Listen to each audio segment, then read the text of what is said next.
Global shifts, local impacts. We connect the dots so you don't have to. From the BizNews studios, welcome to BizNews Daybreak for Friday, the 20th of February, 2026.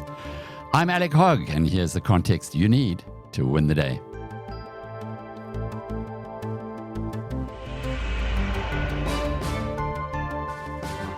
Well, if you were watching the markets yesterday and owned Sasol shares, you would have done flick-flacks. Share price up 11%, and that takes its increase since the beginning of last year to 61%. It's been a real boomer for those who follow these things. Sasol's at 142 Rand a share.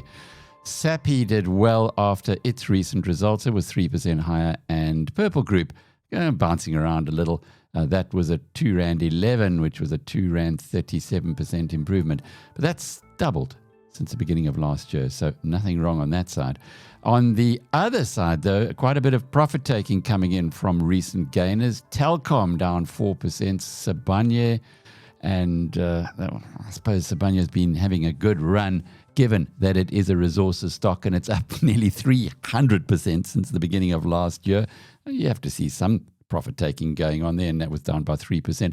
Blue Label Telecoms and MTN, which have done very well recently, both down by around 3%. The Rand, 16 Rand 17 is where we're starting this morning, and that is a bit of a broken connection with the gold price, which is up a little today, just over $5,000 an ounce for the hodlers. Bitcoin 67,323, little bit firmer on Wall Street last night. The S&P 500 and NASDAQ were both down by about 0.25%. But plenty happened while we slept, particularly in the Middle East. Here's Bloomberg's late night, last night for them, and early morning for us, and news which makes it the freshest you can find. We begin with the risk of military confrontation between the U.S. and Iran. A vast array of American forces are now stationed in the Middle East. This would include 2 aircraft carriers, fighter jets, and refueling tankers.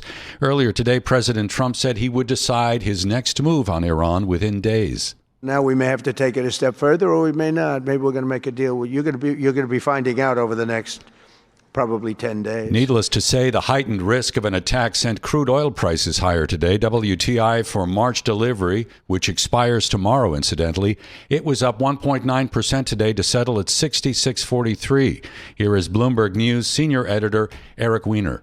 What is OPEC's reaction going to be? How much has to be extracted from, the U.S.? How much more development needs to go on to make up for that demand? It opens up a Pandora's box of questions that, the market doesn't really want. The market which really, really likes certainty, really likes to know what's coming next. This introduces a whole variable that you can't really plan for. That is Bloomberg's Eric Weiner. Meantime, President Trump is reportedly weighing an initial limited military strike to force Iran to meet his demands for a nuclear deal.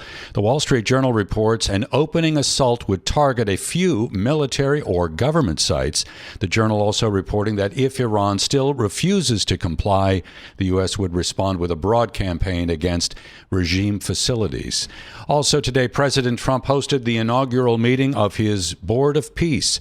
Representatives of at least 40 countries attended. Trump said the board received roughly $17 billion in pledges toward humanitarian and reconstruction efforts in Gaza. Trump also said his son-in-law, Jared Kushner, would be a member of the Board of Peace. Here's Kushner.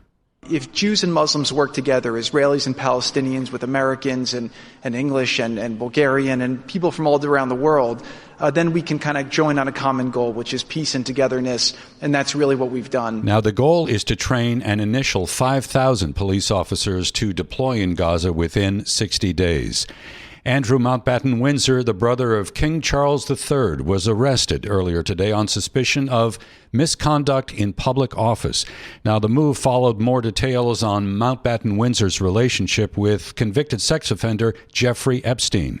Today, the former prince was questioned by police. He wasn't charged, and by the evening, police said he was released from custody under investigation.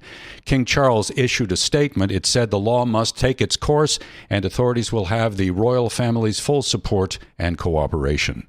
In the stock market today, Walmart gave a conservative outlook. The retailer cited the need for flexibility in unpredictable times for consumers. Shares in Walmart were down today by 1.4%. Separately, Amazon officially dethroned Walmart as the largest global company by revenue. The milestone attests to the massive scale of Amazon's e-commerce and cloud computing unit. Today, shares in Amazon were little changed. The South African mining industry is still absorbing the loss of two of its leading personalities. In this week's Mining Web Weekly, I spoke to Peter Major about them. One has not really hit the headlines, and that's the passing of a close friend of Peter's, Jan Nelson, a man who created the world's best-performing gold company, Pan African. Clem Sunter, of course, has got the headlines because he's a futurist of international renown, but he was also a through-and-through mining man. He was, Alec, but I don't think he started out that way. I don't remember when he started Anglo American, and when we first heard about him, he was an economist, and we had some dealings with him in the late 1980s, and then I forget when he was appointed head of the Anglo Gold Division, but it was a big surprise because he was actually non-mining. He wasn't a mining engineer. He's an economist. But we thought, well, Anglos knows what they're doing, and everybody liked Clem. He was sharp, quick-witted, put everybody at ease. You could talk to him about anything. He looked you directly in the eye, and you got the impression he was taking it in. He was going to do something about it. And it was notable that when we would go to Anglo American head office, 44 Main Street, that Clem brought all the mine managers, because Anglo Gold then probably had 9, 10 operating divisions. And so whatever question you asked, if it was related to one of those mines, Clem put the light in the question, said, yeah, tell Pete, Fred, tell Pete why your production's down or why your costs are up, or what did you really do? Tell Rene Hochreiter this, Lloyd Pengelly, etc. And then you had drinks and snacks afterwards. So it was really different from the previous way that Anglo American had their divisions present. His influence wasn't just with Anglos. He was probably the most high-profile Anglos employee ever. Yeah, doing road trips, road shows. And again, that's when the country is going through a transition. And boy, most people at Anglo American were afraid to even speak to the press, even about a company result. And here's Clem Sumter saying, hey, if the country takes this low road, it's doomsday for all of us. If the new government will do A, B, and C, we'll be on the high road. And I think Anglos gave him free rein to do that. That was their contribution to the transition to the new South Africa. And he was the perfect guy to do it. He was so diplomatic, so intelligent, quick, witty, easy to approach. He was the perfect person to do it. And a reminder, as we also know from Warren Buffett, that a joke or a smile or a little bit of humor goes a long way in getting difficult issues across. Jan Nelson, he was the man, wasn't he, at Pan African? Absolutely, Alec. He's the creator. He put that thing together. He pretty much made it what it was. I think Quibus Lutz has done a really, really good job. And when I say really good job, Quibus Lutz has done what we want someone to do. Be very conservative. Be very measured. Don't try and do anything cute. And you can see the gold price does the rest. And the result is, I even wrote it down here. Yeah, you've had Pan African has beat every gold share I know this year. It's gone up 4.7 times. Nobody's done that. Anglo Gold's done 4 times, Newmont 3. But yes, Jan's the guy that put that little company together. It was listed in the UK way back then. I remember I was working for Shuttleworth, and Jan kept bugging me, Pete, you got to have a look at this company, please. I know it's too small for you, blah, blah, blah. So I followed Jan really, really close for 20 years plus. I worked with him for years trying to get the O'Keefe copper mines going. And even though I had a heck of a head start, you could see how fast Jan put Copper 360 together. Maybe a little too fast, but it was tricky. You just couldn't get funding from hardly anywhere. Jan was a promoter extraordinaire, fun to be with, and I miss him terribly, and I'm shattered. We've heard a lot about South Africa's dream of bringing Formula One back to Kyalami, but it stalled again. With a 2027 return now officially off the table, former FIA Senate member Anton Roux, FIA is the Formula One's governing body and stands for Fédération Internationale de Automobile, told my colleague Linda van Tilburg that the real roadblock isn't the racetrack at Kyalami, it's politics. Roux warns that strained diplomatic ties with Washington are spooking the owners of Formula One. He told my colleague that unless Sports Minister Gayton McKenzie and other leading South African politicians also step up and actively support local motorsport, ambitious nations like Rwanda will snatch the Grand Prix right from under us, and we won't get it back. There are a large number of countries around the world that really, really want to host a Formula One event. There's huge competition, and each one of those is where the country actually sees the benefit of it. I don't think it's a financial thing. If you think about it, every Formula One event is the size of the Olympic Games. You've got the private sector willing to provide the facilities. You will get your sponsors. And the last economic study that I've seen actually was just the VAT that the teams and the spectators would pay in South Africa is more than the guarantees that would be required. So from a financial point of view, it makes absolute sense. My advice to Minister McKenzie was to say, support one of our local international events in South Africa first, show that we can do it, gain some credibility and gain some experience. We had a magnificent event at Sun City last year, which was the World Rally Raid Championship. We had one of the rounds in South Africa where we had all the Dakar vehicles competing in South Africa.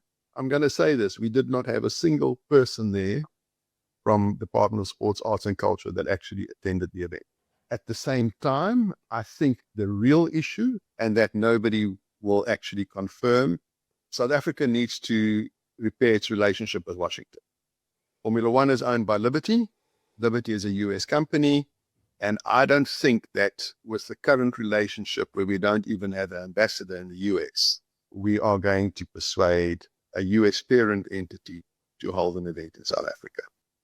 So is the minister using the wrong channels to try to get this off the ground? I think you can improve the channels that you want to use. Again, I think if you show credibility that you've hosted international events in the past. We had a great Formula E event, for example, in Cape Town. We've had the World Rally Raid Championship, the leg of that, and use that as your sounding board, and then engage with the FIA, then engage with the Formula One management company and show that. But just to say that you are going to host an event, and South Africa is no longer the darling of the world. Certainly, I can look at the other countries. When I've been to, in December, I was in Uzbekistan. You've got the president of the country present. In Rwanda, we had the president of Rwanda at an award function, not even an event.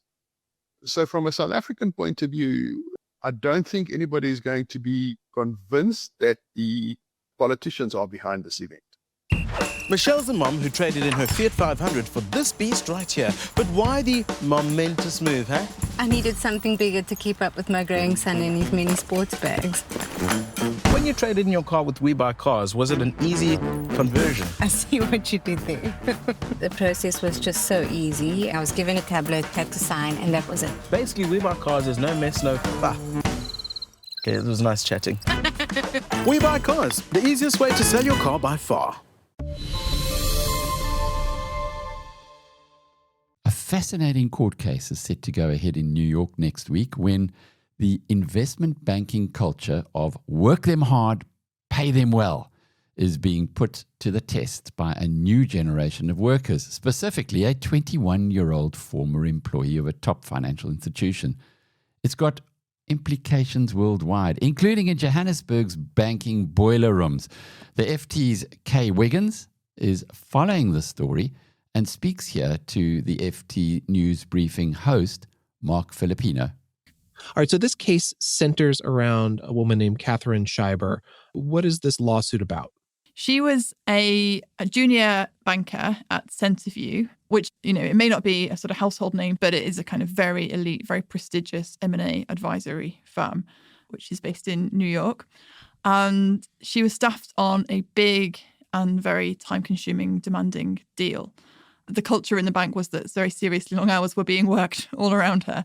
One night, she logged off after midnight, and that resulted in a conversation where she was asked to give people more notice if that was what she was going to do. She presented a medical note saying that she had a condition that meant that she needed to be able to get 8 to 9 hours sleep per night to help manage that condition. The bank initially tried to accommodate that and give her a kind of guaranteed window in which to sleep between midnight and 9 a.m. That worked for a couple of weeks, at which point the bank called her in and said it was terminating her employment because it was no longer practical. So, Kay, this case is probably going to hit a nerve for people working in the industry because there has been this long-running debate about working conditions, right? So this is a far broader issue across investment banking. And we've seen this especially since the pandemic, when there was a big deal-making boom and bankers were working very long hours, often from home during COVID. There was a backlash against it in that time. A group of Goldman Sachs junior bankers put together a PowerPoint presentation talking about how many hours they were working and how exhausted they were. That went viral online. It kind of created this whole reckoning in the investment banking world where people started thinking about whether the culture needed to change. And some banks did things like brought in Protected Saturday, where people wouldn't be expected to be working or available to work, or they were capping weekly hours, that kind of thing. So there was a reckoning across the industry at that point. It seems like there's this unwritten rule that employees work a ton of hours, they have very little work-life balance, but in return, they get paid massive salaries. Yeah, one of the big questions will be whether the ability to work all of these hours is essential. The bank will argue, yes, that is essential. There's going to be a jury of ordinary New Yorkers who have to decide on this. If the bank is to be successful here, it will have to convince them that it is actually essential rather than just a kind of cultural norm. And I think this is where this really interesting generational question comes in, where sort of perhaps an older generation might say, this is how it's always been done, kind of get used to it. And what we've seen across the industry from Gen Z is increasingly they are prioritizing well-being, mental health, and they're willing to ask questions about whether things need to be that way. So with the courts, next month, the inquest into the 1985 murders of the Craddock Four finally reopens after a 40-year fight for justice. But why has it taken 4 decades to get here? In a hard-hitting interview with my colleague Chris Stein, retired Judge Chris Nicholson dropped a bombshell. He says that the delay wasn't just a failure of the justice system, but the result of what he calls an unholy pact between the senior leadership of the ANC and those of the old National Party. In this clip, we hear, as Judge Nicholson explains, how post-apartheid politicians actively sabotaged the National Prosecuting Authority to bury the truth and protect their own.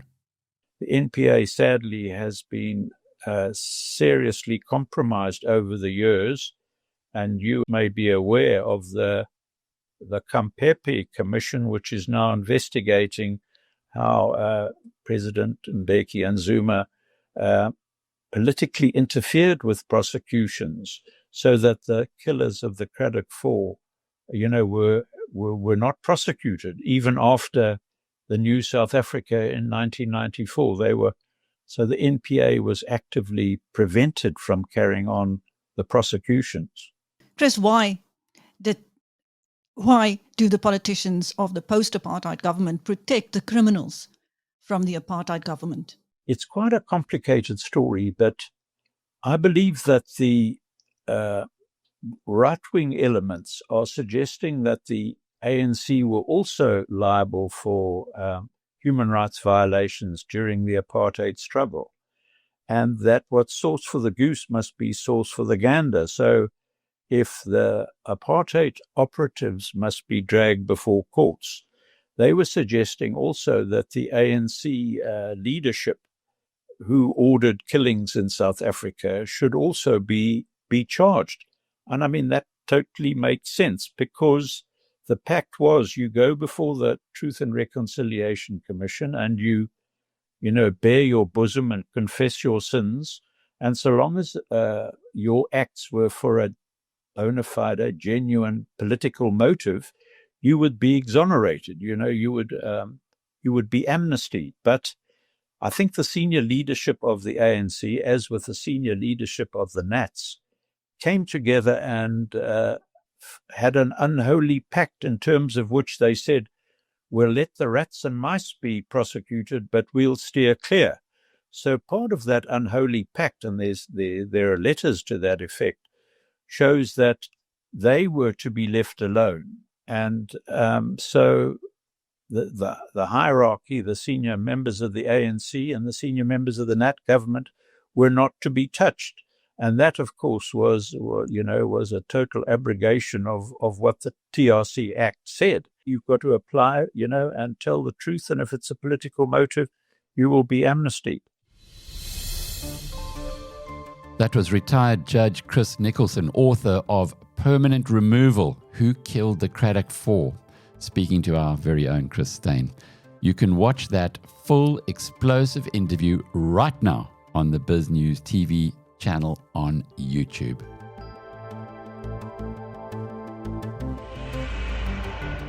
And of course, you can also listen to it right here on your favorite podcast channel.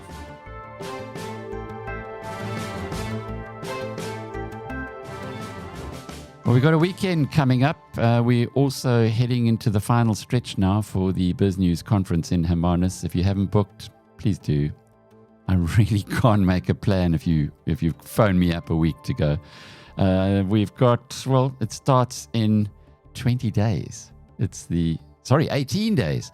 It's the 20th of February now, and we kick off the event on the 10th of March, so just around the corner. If you are intending coming, please do book. And do it over the weekend, or today, even better. But now you have the edge. For the full interviews and details behind all of these stories, head over to biznews.com. I'm Alec Hogg. Thanks for starting your morning with us. Now go and seize the day, and we'll be back on Monday.